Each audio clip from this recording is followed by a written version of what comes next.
Hello guys, tara guys, samahan niyo ako magluto tayo ng broccoli.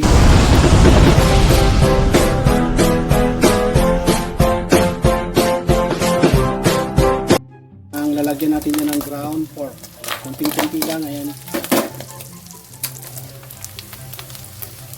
At nandito guys ang kanyang ingredients guys, ayan bawang, sibuyas, magic sarap, mantika, at saka yung ating toyo.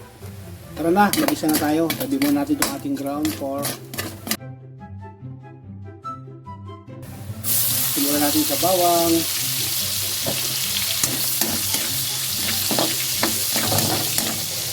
Yung ating gulay na broccoli guys ay ano lang yan. Natira lang yan sa mga nakarang araw na natira sa mga niluto namin. Ngayon, sayang naman itapon kaya niluto ko.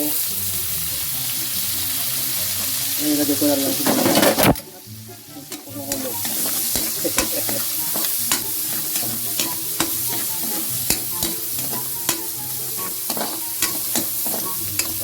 Sarap.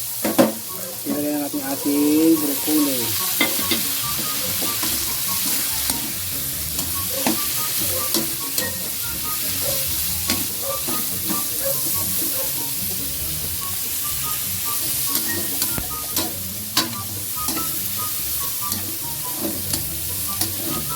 Ayan guys, ang ating broccoli.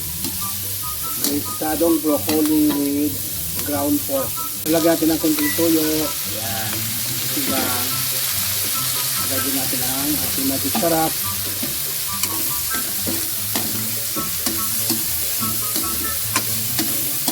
At ang ating kawali, siyempre maliit, kaya sumasayaw.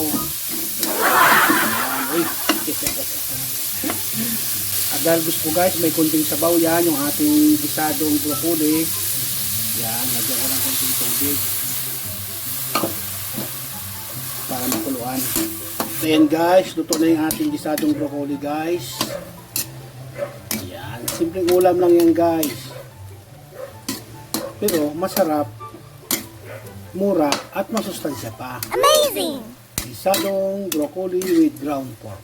Ayan na guys, maraming salamat guys sa inyong patuloy na pagsuporta sa aking YouTube account, Tikal Amugid. Tikman natin ito. Ito na, sarap. Maraming salamat na naman sa aking simpleng cooking good vibes. Sa mga nag-follow na sa akin, maraming salamat. Sa mga hindi pa, buti nga sa inyo. Joke lang. Kaya follow na kayo at maraming salamat in advance. God bless us po. Huwag kalimutan, YouTube account, Tikal Amugid.